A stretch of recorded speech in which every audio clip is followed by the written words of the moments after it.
Mathieu Chabert, tout d'abord, la question habituelle par rapport au groupe. Quels sont les absents par rapport à la semaine dernière? Ben, Idriss, Saadi, Doumé qui est suspendu et Kevin Chour qui a une douleur au genou. Justement, sur Kevin Chour et Idriss Saadi, est-ce qu'on peut avoir plus de précision? Ben, Idriss, il a une lésion musculaire. Normalement, il pourrait être là pour le derby. Et Kevin Chour, il sera de retour après la trêve internationale. Le Sporting va reprendre un rythme normal, même il y a la trêve après encore plus bienvenue. Mais si on devait juste faire un petit retour sur ces 3 matchs passés, quels sont les enseignements que vous pouvez en tirer, s'il y en a au niveau d'un fil conducteur, on va dire, parce que on peut reconnaître que ces 3 matchs ont été assez disparates dans la tenue de l'équipe. Ben, aujourd'hui, en termes de points, sur 3 déplacements, on a pris 3 points. Donc on aurait aimé en prendre plus.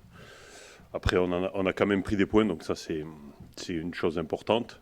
Euh, c'est comme si on avait fait 3 matchs nuls. Aujourd'hui, si on avait fait 3 matchs nuls, on serait dans une euh, idée en se disant qu'on avait fait 3 matchs nuls à l'extérieur. Aujourd'hui, on a perdu 2 fois contre Toulouse et Pau et gagné à Quevilly. Après, au niveau du bilan, c'est vrai que c'est assez disparate, où il y a eu 2 bons matchs, un à Toulouse, notamment une bonne deuxième mi-temps et un bon match à Quevilly. Et après, dans le contenu, ça a été un petit peu moins bien en termes de justesse technique contre Pau. Alors, il y a plein de facteurs qui peuvent nous faire dire que c'est l'accumulation des matchs, le Covid, voilà, mais on ne se cache pas derrière ça. On a insisté beaucoup sur la justesse technique parce qu'on a perdu un nombre incalculable de ballons par des fautes, des passes qui ne sont pas arrivées, des contrôles manqués. Et malgré ça, on a réussi à se créer beaucoup d'occasions de but.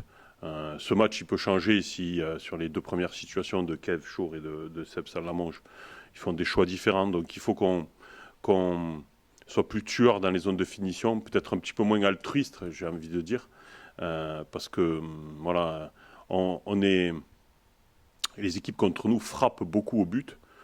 Pour info, c'est Joris Senati et Julien Le Cardinal qui comptent le plus de frappes du championnat. Donc ça veut dire ce que ça veut dire. Ça veut dire les adversaires ont du mal à rentrer dans la surface contre nous et frappent de loin. Mais nous aussi, il faut qu'on rajoute cette capacité. Je trouve qu'on ne frappe pas assez au but. Voilà, donc c'est que c'est un axe de progression et c'est un domaine sur lequel il faut qu'on travaille. Pour rebondir là-dessus, sur cette idée, effectivement, des scénarios assez disparates, un jeu assez disparate, mais est-ce que vous avez trouvé votre trio offensif idéal ou est-ce que c'est la concurrence qui joue là aussi? Ben, c'est comme partout, c'est la concurrence. Hein, c'est voilà, le trio offensif idéal. On l'a rarement parce que devant ça tourne beaucoup plus que sur les lignes arrière et au milieu. Parce que tous les changements en cours de match se font majoritairement devant et au milieu. Donc ça veut dire ce que ça veut dire. Voilà, on a besoin de beaucoup de gaz, beaucoup de fraîcheur pour les joueurs qui jouent sur les postes offensifs.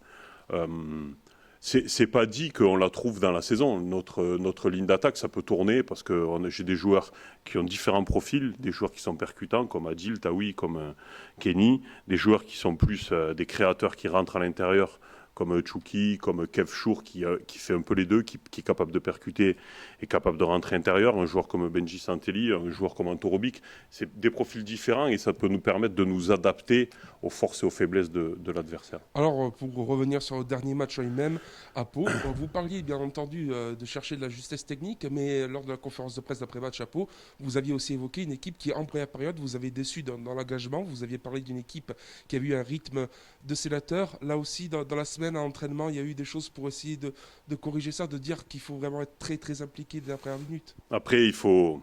J'ai dit ça, et c'est ce que je pensais. J'ai fait une intervention à la mi-temps assez houleuse, parce que je ne peux pas accepter ça de certains joueurs. C'est pas tout le monde, mais de certains joueurs. Mais je sais que on n'a pas une équipe comme ça. Donc c'est un accident. Sincèrement, c'est un accident parce que on l'a montré dans ce début de saison qu'on est une équipe qui s'investit beaucoup, qui court beaucoup, malgré notre attitude entre guillemets de sénateur. On a énormément couru, donc voilà, c'est plus dans la concentration que je leur en voulais parce qu'on n'a pas été concentré, on n'a pas été rigoureux. Voilà, c'est surtout sur ce point-là que je leur en voulais. Mais bon, c'est réglé, il n'y a pas de problème par rapport à ça. Par rapport à la ligne offensive et à la blessure de Saadi, il reste quelques jours avant le mercato. Est-ce que ça peut changer la donne On va voir les opportunités qu'on a. On a quelques touches, on va voir. On attend encore parce que je pense que on risque d'avoir des super opportunités dans les vraiment tout derniers moments du mercato. Donc ça serait plutôt devant. Oui. Oui, parce que voilà, il faut pallier à l'indispo d'Idriss et ramener encore un profil supplémentaire. Je pense que ça peut être intéressant, mais on ne prendra pas pour prendre. Voilà, c'est pas du tout dans l'idée. On verra si on a une super opportunité. Est-ce qu'on peut dire, avec ce qu'il y a eu, c'est-à-dire le championnat qui démarre, la bonne préparation, puis la cassure avec le Covid, que par la force des choses, c'est un deuxième championnat ou c'est le vrai championnat qui démarre Non, la dernière fois, j'ai dit qu'il fallait qu'on fasse front jusqu'à la trêve internationale. Voilà, il nous reste un match. Aujourd'hui, c'est un match charnière, important, parce que si on arrive à prendre des points à ce match-là, sincèrement, je pense qu'on fera un début de saison, j'allais dire miraculeux, mais pas loin. Parce qu'avec ce qu'on a pris dans la bouche, il y a tourné à 8 points, ce serait magnifique. Ce serait magnifique. Et on travaille et voilà, je confiance vraiment dans le groupe pour demain. J'attends une grosse réaction et je sais que, voilà, en tout cas, on va tout faire pour l'avoir. Pour ce samedi, justement, on sait qu'il y a aussi un autre enjeu, c'est la première victoire à domicile de la saison, parce que le Sporting, sa force, c'est d'être très très fort à domicile. Et aller chercher une victoire juste avant la trêve internationale, ce serait un beau signal à envoyer, que ce soit aux supporters, mais aussi aux autres équipes du championnat. De gagner tout simplement, que ce soit à domicile ou à l'extérieur. Voilà, aujourd'hui, on a joué sur des terrains de très bonne qualité à l'extérieur. Voilà, j'espère que ce sera le cas demain. Je ne sais pas, je ne veux même pas aller le voir. Donc, j'attends demain. Mais on est une équipe, j'estime, qui essaye de jouer au ballon. Et quand vous jouez sur un terrain comme à Caen, par exemple, voilà, ça nous favorise plus à nous qu'aux équipes qui veulent moins jouer au ballon. Je ne dis pas que l'OV ne cherche pas à jouer au ballon, loin de là. Mais voilà, on verra demain l'état du terrain. Mais c'est un paramètre important parce que ça, voilà. Mais bon, on s'adaptera, il n'y a pas de problème. C'est que des détails.